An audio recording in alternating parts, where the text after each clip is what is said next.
My name is Amber Haack, and I look forward to giving this presentation on moving forward, a blueprint to mastering e-commerce marketing maturity. All right, I think I got this here. All right, thank you for the kind introduction. Again, Amber Haack. SpringBot is an e-commerce marketing platform that works with small and medium-sized businesses and really integrates all their marketing tools to provide data-driven recommendations. I've been with the company since 2013, so I've seen a lot of our customers go through a lot of the stages that we're going to talk about today. But really excited to dive in. So here's what we're going to cover today. Have a full agenda, so I will stick to around 20-ish minutes, so we have a little time for Q&A. But we're going to do a recap of the 4 stages of e-commerce marketing maturity, talk about how to move from an ad hoc marketer, just getting started, into an up-and-coming marketer. Then we'll go into ways to advance to a full-fledged marketer, and then the secret sauce to achieving best-in-class marketer with some customer examples along the way. And then lastly, we'll just wrap up with some strategies for moving your e-commerce forward. All right, so the 4 stages of marketing maturity. We actually partnered with Fit for Commerce over the last year and put together an ebook that you can find on our website, springbot.com, that really kind of goes through the 4 stages of marketing maturity. Stage 1, ad hoc marketer. Stage 2, up and coming. Stage 3, full-fledged. And stage 4, best in class. And so it kind of highlights what we did to get there. And we interviewed several customers with Fit for Commerce to understand at what stages they were in their e-commerce journey. And along the way, we heard specific things that kind of grouped them together along their journey. And we did an analysis so we could come up with this framework of 4 stages of e-commerce marketing. So we're going to go ahead and start jumping right in. For me, I think the move from ad hoc, the beginning, to up-and-coming marketer is the most pivotal in your e-commerce marketing maturity. It's where you're just getting started and you're really great at building your product, you know, all the ins and outs of that. But for most business owners, marketing might be a brand new thing for them. What we found is that e-commerce marketers are really great in this ad hoc stage of nailing one channel, getting email just right, but haven't quite expanded into social and ads and all of that. And so in this journey, we're going to talk about a few steps that can take you from ad hoc to the next stage. So the first thing is grow your resources strategically. This doesn't necessarily mean that you have to go out and hire a bunch of people to help get to know your store. But you can depend on partners and other tools and technologies to help you with this. For example, one of our customers is Modern Studio Furnishings. They are a classic example of an ad hoc marketer where they sell furniture online and they've nailed the Facebook channel. They have just over 15,000 likes. They've also integrated with the app House, where they can also list their products to potential customers. The step 2 that we want to do is deepen your knowledge of metrics. So in this stage, you're trying to drive traffic to your site. Not a lot of people may know about your brand, so you want to get out there and start thinking of that top of funnel traffic.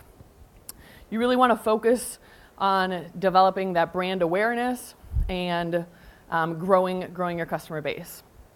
Once you drive traffic to your site, this is where you want to jump into the metrics. So understanding your average order value. What is cart abandonment rates? How much are you spending to get people to come to your site? What are your website impressions? Are they going up? Are they going down? And so just getting this baseline of analysis for these metrics will help you as you become a full-fledged marketer so you can start benchmarking. Let's see here. All right. Also in the data stage, you want to really understand your e-commerce marketing. So when you send out an email campaign, what's your open rate? What is your click-through rate? How can we start checking that out? The step 3 is determine your social strategy and budget. So 75% of consumers said product info found on social channels influence their shopping behavior. I can't tell you how many times I scroll through Facebook or Instagram and I see a product listed, click on it, and they make it a seamless experience to just go ahead and purchase that product. The step 4 here is really strengthen your top of funnel sales using automation. And this is something that a lot of customers start to learn a bit more about. So think of the full funnel solution. How can we start strengthening that top of funnel using abandoned carts, using welcome emails? And we found that abandoned cart and welcome emails are the most engaged automated emails, and they drive the most sales for our stores. They also want to start using ads. So how can we use ads to drive additional traffic back to the store to convert there? And when you think about marketing, you got to think about it in the rules of 7. It takes 7 touch points for a customer to come back to your site and purchase. So it sounds like a lot of work, right? We're getting in there, we're an ad hoc marketer, we're just starting to get the baseline, and now we want to advance into the full-fledged marketer. And this is where things become a little bit more advanced. So when I think about ad hoc, I think about top of funnel traffic, starting to get brand awareness, and then just start your tracking to put kind of benchmarks in place. Once we get to the full-fledged marketer, this is where I think about adding additional channels, so not just focusing on one channel, and start evaluating how those channels are performing. So one of our customers, actually this was my customer from back in 2014, still a proud Springbok customer, Max Tricks Kids. They're based out of Charleston, South Carolina, and they sell awesome kids beds, everything from day beds to bunk beds to princess beds, anything you can really imagine. They have a killer social following on Facebook and Instagram. I think just over 18,000 on there, and they're really the perfect example of a stage 2 marketer. They've added in social channels, but recently really upped their efforts in advertising and retargeting. So bringing customers who have visited to the store back to the store through retargeting ads. And since 2016, they've improved their retargeting revenue by 2 times, which is a massive improvement.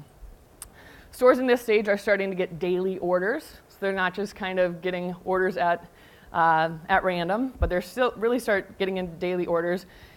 And marketers are now starting to get into the groove of things. And so this is a time where you don't want to take your foot off the pedal. You want to keep pressing on and diving more into analytics. So this is where you can start hiring specialized employees. This doesn't necessarily mean I have to add to my headcount a ton.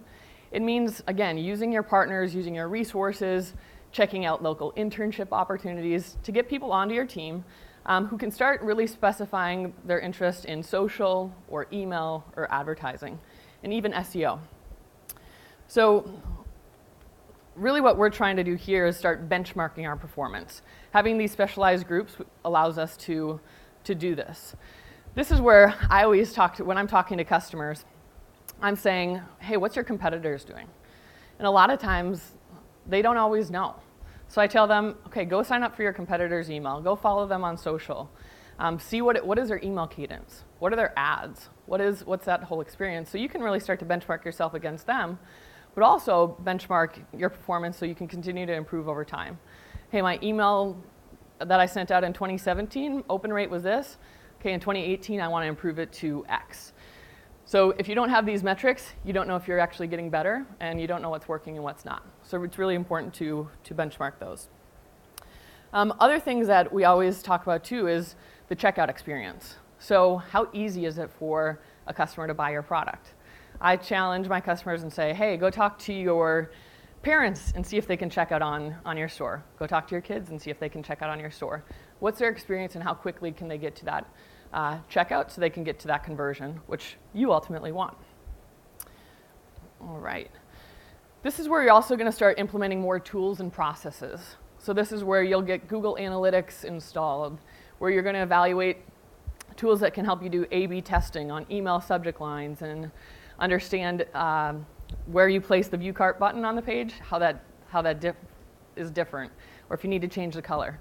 You can do all that through Google Analytics, email analytics, social media, providers like Hootsuite, providers like Springbok, to be able to start defining those processes. We're also going to need to start balancing inbound versus outbound marketing. A lot of times people don't always think of that full funnel solution and they just think conversion. This is where I always talk to customers about TOFU, top of funnel traffic. And so this is where what we do is work with customers and talk to them about what are you doing to attract customers to your store? What kind of advertising? A lot of times we'll look to Facebook. Facebook ads is a great way to start getting top of funnel traffic to the site. And balancing that between other things that you're getting customers to convert. So stuff like abandoned cart email, stuff like retargeting ads, getting people to your store to sign up for newsletters, and getting them to convert other ways. So you definitely want to start balancing that. And then step 5 is using segmentation at a high level. At this point in the game, you're starting to get more customers, more traffic, and you can start to use segmentation. A lot of times when people get started out, they hear, oh, I have to personalize everything. Well, when you're brand new, it's kind of hard to personalize everything because you don't have enough people to create content for 10 customers in each segment, right? But this time you have 1,000 customers that you could send to who bought at Black Friday last year, and you can send them a personalized promotion to buy again early this year. So using segmentation at a high level is really important and something we recommend our customers doing. We send out an abandoned cart to somebody who's purchased before, just getting them to come back, and then we also send an abandoned cart out to somebody who's never purchased before and offer them a unique coupon code, seeing if we can get them to convert. So using segmentation at a high level is really important in this stage. Step 6 to get to the next level is start calling on email best practices. And so this is everything from subject line to what your call to action is. So many people try to create long subject lines. Really, the more succinct you can be in your subject line, the better. And sometimes using different emojis can help. People like seeing some smiley faces in subject lines. For call to actions, there's so often I see emails that come out and it's telling me 4 different things to do. Just put 1 in. People want to be told kind of what to do, where to click, where to buy. So just put 1 call to action and let your customer know exactly what you want them to do when they receive that email. The other thing is personalizing the email. The whole piece of the content doesn't necessarily have to be personalized, but putting the customer's name in actually increases open rate in the subject line by 26%. That's a big, big number, if just putting their name in the subject line to get them to open up your email. And the last thing here is around unsubscribe. So you want to make sure you are managing that unsubscribe preference center and not just having people click on unsubscribe, actually take them to a preference center where they can say, hey, I don't want to receive emails related to this content, but you can still send me stuff on this. So really managing that unsubscribe experience is important. Step 7, invest in branded paid search. So now we're getting more involved. We want to get more channels up and running. We have email going, we have social going. Now we're talking about ads.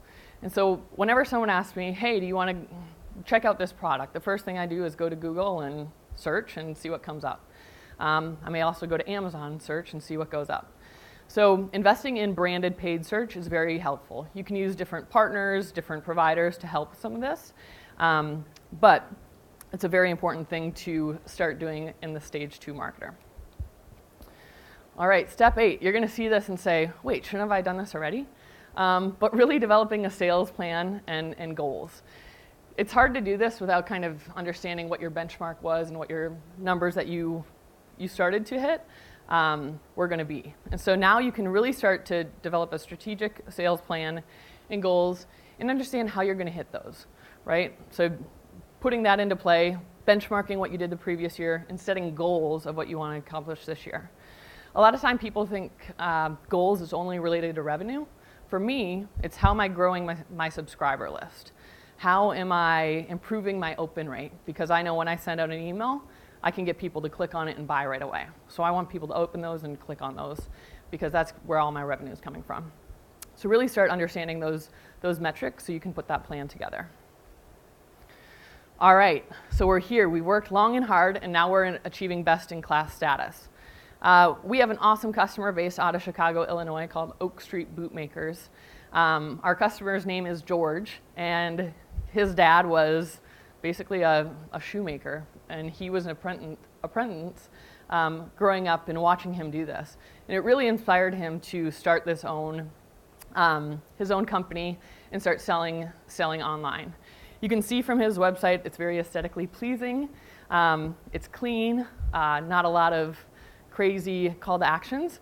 But he's a full-fledged marketer because he's doing really everything from the ground up. He's posting on Facebook. He has a great Instagram following. He's sending out weekly emails. It's part of his cadence. He's also using automation. He has our full suite of abandoned carts turned on, first purchase, after purchase, win backs, and is also doing retargeting ads. Through our reporting, he's able to see that he's improved his open rate up to 70% for his email campaigns. So that means his subject line and his content is really appealing to his customer base. He's also achieving a 10% conversion rate with his abandoned cart emails. So how did he get here? This is where you really start developing a process and understanding through all your specialties, what did we do to grow our Facebook audience? What did we do to grow our Instagram following? And what are those strategies to get us there? So really understanding how process can affect your business is important. I actually talked to my team a lot about process and letting them know that putting a process in place can really troubleshoot any issue that you're having. So even more so for online businesses. Step 2, using advanced segmentation. So remember previous step we talked about just using high-level segmentation, did not purchase, did purchase. This is where customers are starting to use advanced segmentation and something we call RFM segmentation, recency, frequency, and monetary value. So recency, when was a customer's last purchase, right? How often did they buy from you for frequency? And then monetary value, how much are they spending with you? So once you have this data, you can understand, hey, I got repeat customers who are buying from me every month. All right, now that we know what that customer looks like, how do we go find more of them? Or I have customers who spend, each time they shop with me, they spend $500 a time. All right, how do I see what that customer base looks like with demographic information, age, gender, income, and go ahead and find a lookalike audience to start targeting more customers like that. So really starting to use advanced segmentation in all aspects of your marketing, whether it relates to email, social, or ads, is really important. Step 3, optimizing the integrated channel experience. So understanding how you're working all your channels together. So how we can go ahead and get everything from site traffic and mobile sessions to abandoned carts and ads. Step 4, wrapping content around the customer shopping experience. So this is where we're not just always talking about product. What's their experience with your product? Why do you want them to buy from you? Oak Street does a great job of this, putting videos together, showing how they actually are making the boots, which is a pretty cool experience. So let them get to know your brand and really wrap content around their shopping experience with your store. Step 5, dive into channel analytics. So this is diving into email, a deep dive into email, a deep dive into Facebook, deep dive into Instagram, and understanding your performance. How are you growing your following? What's your engagement like? How many likes are you getting? How many shares are you getting? And start really measuring those different channels accordingly so you can start to benchmark those channels. Not just your store now, you're benchmarking each channel to see how you can improve upon those metrics. Step 6, take advantage of different technologies. So kind of like I said before, we have stuff like A/B testing and different ads, implementing Google Analytics. Don't be afraid to try something new with technology. This is where customers really start to see the benefit and the power of using tools on their side rather than always having to add to headcount. Step 7, add a separate revenue stream. And this is something that a lot of our customers are now starting to get to is, okay, how can I also add in selling on Amazon, right? Amazon can be a whole separate revenue stream where, again, people are searching for product. Are you listed out there? If not, I bet your competitors are. So understanding how you can capitalize on those additional marketplaces to essentially add more revenue to your store. All right, I know that was a lot of information in just about 20 minutes, but a quick recap of today. Talked about how to attain growth, how to move from an ad hoc to an up-and-coming marketer. And ad hoc, again, is you're brand new, one channel, you're good at it, but you need to start growing. So focus on traffic. You want to focus on traffic. Stage 2, that's where you really want to start benchmarking and adding more channels to your marketing efforts. So adding in email, social, ads. And then stage 3, that full-fledged marketer, they're doing it all, but that's where you really want to dive into analytics and understand how you can continue to optimize on each of those channels. So before we jump into Q&A, 2 things. if you want to go ahead and visit springbot.com and marketing maturity model, you can go ahead and take the quiz to see where you're at with your marketing efforts. And then, two, if you have any questions, feel free to contact us directly at contactus@springbot.com. But for now, I'll go ahead and open it up for Q&A. Not sure. Yeah, sure. How is this different when you're selling commercial supplies? For instance, sanding belts and sanding discs, where the customers are hobbyist do-it-yourselfers and businesses that are going through it every day. Yeah, so we do have customers who are in that kind of vertical. And it's just understanding where your customers are at. Who's in their network? How can you help them spread the message about you? So understanding the importance of word to mouth and the value of your customer, so you can continue to get them to choose you day in, day out, and then start recommending them to their network is extremely important. But I think in that aspect, some kind of loyalty program to keep them coming back, and then really working on their network as well.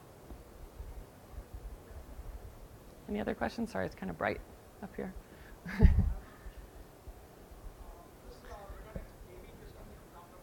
Mm-hmm.